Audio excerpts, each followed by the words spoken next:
Success. Me and this brother did a podcast yesterday, and what happened was, I don't know, Instagram just kept rejecting it. I was editing it and chopped it down so much until I said, man, let's do this over. And I really wanted him on the podcast because not only he have a story to tell, but he's very articulated in the way that he's telling it, So my brother, I want y'all to meet MG. Tell him your re-entry story, my brother. Good morning. How y'all doing out there? I just came from Memphis, Tennessee, FCI Memphis. I just did 20-year bid. I just did 15 years. Got released due to the RDAP and the FSA credit. And many people don't even know what the FA, which is the First Step Act, right? A lot of brothers came home. I seen a lot of brothers that had been down for years for crack, right? Got some immediately play, and within 90 days, with life sentence was gone. Meaning I did close to 26 years, and I was supposed to get out in 2026. And the First Step Act kicked me out and got me to the halfway house a little over 4 months ago. That's good, big brother, because you deserve it. 26 years in jail, that's a long time. I can relate because I've been 15 years, and it's been a struggle for everything, your family, everything. So now you back out here, now you're doing something positive for the community. That's good. And everybody asks, how you did 25? Like they gonna ask you. I said, well, it wasn't voluntarily. No, it did. Hey, it wasn't. A lot of people do ask that. I'm like, man, it's not like I want to just give up and go to sit down in jail. Nah, it was just because I made all the wrong decisions at the time. I was young and still trying to find my way. And, I'm not perfect now, and I still got an opportunity to correct it, what I've been through. So I might stumble and fall, but it's not gonna be the situation where I'm going back to the jail. No, it's not gonna be that. So how it felt when you was walking out the jail? Oh man, it felt relief. Like I was like 10 pounds was lifted off my shoulder. Only problem I had with the whole situation, I wish I could have walked in my mom's arm because she rode with me the whole bid, and up until the COVID came and she passed away. So I wasn't able to finish it out with her, but in spirit I was. Yeah, I lost my mother while I was doing my sentence also, so it's an impact. But like I tell a person, not a great person has died, a great person has lived. Yes. So nobody get out of life alive. So I know you haven't went out because me and you had that discussion. Yeah. No, I haven't been. I was able to, yesterday I was able to go to the bank, but it's kind of, like I said, the transition been kind of rough because it's kind of different. Like I said, like I was saying on yesterday, the technology, a lot of stuff. When I came to jail, it was church phones. They wouldn't know the way everything's done on your phone now. So I'm learning how to do all that stuff that that's not being taught in jail. We have to come out here and just on hand in hand learn as we go, and it's kind of difficult. They don't give you the computer classes like they make it seem like. They don't give you a lot of up-to-date classes to make you up to date with technology. As technology changes, they're supposed to be changing, and they're not revolving around it. They still got the old ways. And I tell people that right now today that re-entry need a facelift because a lot of stuff is out of date. We living in a digital world, and I'm around a bunch of brothers, that been out a while, because I had like a party and some brothers came, that I was in prison with, and I was trying to tell them some of the mission that I'm on, but it's like the longer you out, the more you forget. Yeah, you forget. The re-entry part of it. You start getting back into the worldly things and getting off that. But you got to catch them right. They still hit like fresh, like us, coming out here and still hungry for it. Like because the re-entry needs to be known to the people that's back there that's in the prisons that y'all dropping the balls. Y'all got to give us what we really need to come out here and be successful, or we gonna come back. Right. Like first computer classes, different things. Different things that's revolving around the new technology. Because if you don't know that, how could you come out here? They don't even offer resumes, how to do resumes. You got to learn that as you go. And the individuals that's in jail teaching you that. And it be out of date, just like, probation and parole that came over here, right, and interviewed us. So, in the end, we had to get in the line. They had our judgment and commitment. So they had to tell us our situation. So anyway, up until that day, I didn't know that I couldn't establish credit, I couldn't do things. And I'm be like, what kind of world that we live in when you can send us out to get a job, right?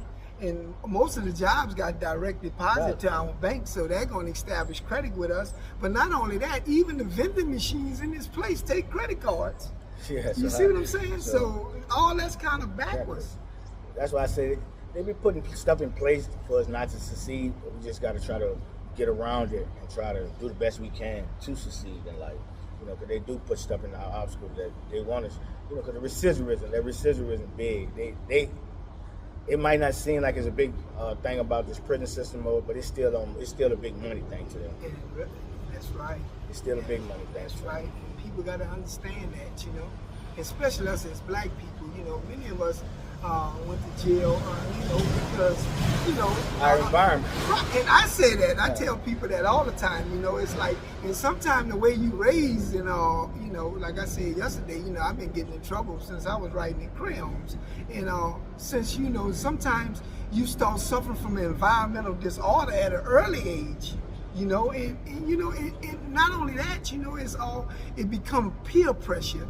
You know, and they'll send you to jail, right, as a juvenile and all that, and demand that you be reformed when in fact you being transformed. You know what I'm saying? Because especially like as a young person, you know, in jail, right? You know, it wasn't an adult that influenced them to do the wrong thing. It was some badass kid. And you know, a lot of stuff, and then a lot of stuff is mentally too. We don't even have like the mental, like where in jail they used to lay there. Psychology department used to be hands on hand with you. That's not. It's so many people going in and out of jail now that they lacking that. Like, so a lot of dudes going in jail and not even getting the proper treatment that they need for the mental, and that's why they come right back out and they go right back into these situations because they have never even got treated for the psychological problems they have. Exactly. And that's a big issue in the world now. A lot of dudes got psychological problems. That's why you got all this killing going on, these mass shooting, because dudes have issues and they're not being dealt with. You put them in jail. How could you put a brother in jail 20 years and never deal with the situation, never deal with the problem? He might go to psychologist once or twice and talk to him, oh, you all right? That's not dealing with the problem. Right. It's putting a Band-Aid on a broken arm, you know. And we, you know, yesterday it came out also that we was talking about, like, the drug addiction that's so pervasive now in jail, you know. And but you know, it has a lot to do with, because I remember one time a guy that I knew, he was locally acclaimed from the city, right? And he was well liked, you know. He was a gangster on the street, but he was a real athlete in jail. I mean, a lot of his potential he suffocated, because he could have went to the NFL, baseball, everything, because he was just that great. You know, you would have never knew this about him. So as a result of it, a lot of the staff liked him, but he kept getting shots for dirty, smoking weed, right? So, you know, and, you know, people was trying to save him. So the last time, you know, when he was, you know, they couldn't save him, I went up trying to talk for him, you know, and I was trying to explain to the captain that, you know, it's like, hey, you know, sometimes you don't understand that. I mean, that jail affect people in many ways. Yeah, it does. And sometimes, you know, it's like, you know, it's kind of like an operation. When you're going to have an operation, right, you know, they're going to put you under anesthesia so you won't feel them cutting on you, you know. Well, sometimes this is how some of these brothers is in jail. This is their coping mechanism, right? They get high because it's the only way they can cope.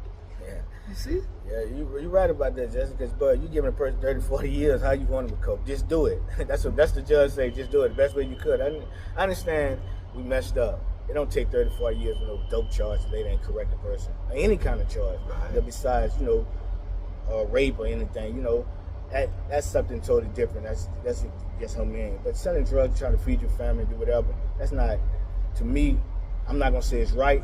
I'm not gonna say it's wrong, because you're doing what you know. That's what you dealt. That's the hand you was dealt with.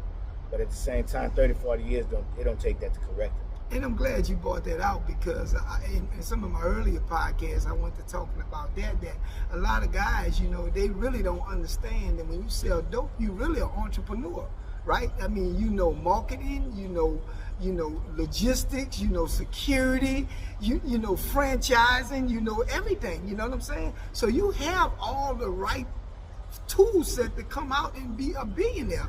You know, because I'm just saying this, because we start off with guns, pistols, haters, kidnappers, and all that in the street. Just think of Jeff Bezos over Amazon. If he had to start off that way, he would never be able to create. Yeah. So, you know, so we got what it takes to run a business, you know, but we suffocate. And I always use the term innocently ignorant, because a lot of us just innocently ignorant. I met a guy, bro.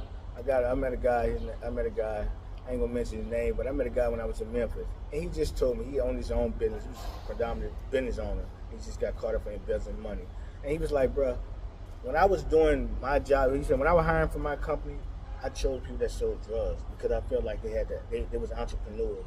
They was business person. I think they could salesmen. They could sell.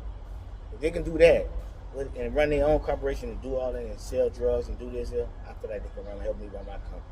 That's like right. That. I said, "Right." And I tell people they say it right, because just the other day someone was telling me, trying to make me know somebody. They went on a trip, and they gonna watch this, and they told me, say, yeah, the guy who's doing the trip, he said he bought a Rolex from you, right? And I was trying to remember him, but anyway, I said this to say this, that I sold drugs last, meaning that I did a whole lot of things before I sold drugs, and I made a lot of money with it. And jewelry was one of them, you know what I'm saying? And now we live in this digital world that we can sell other people's products. Yes. You know?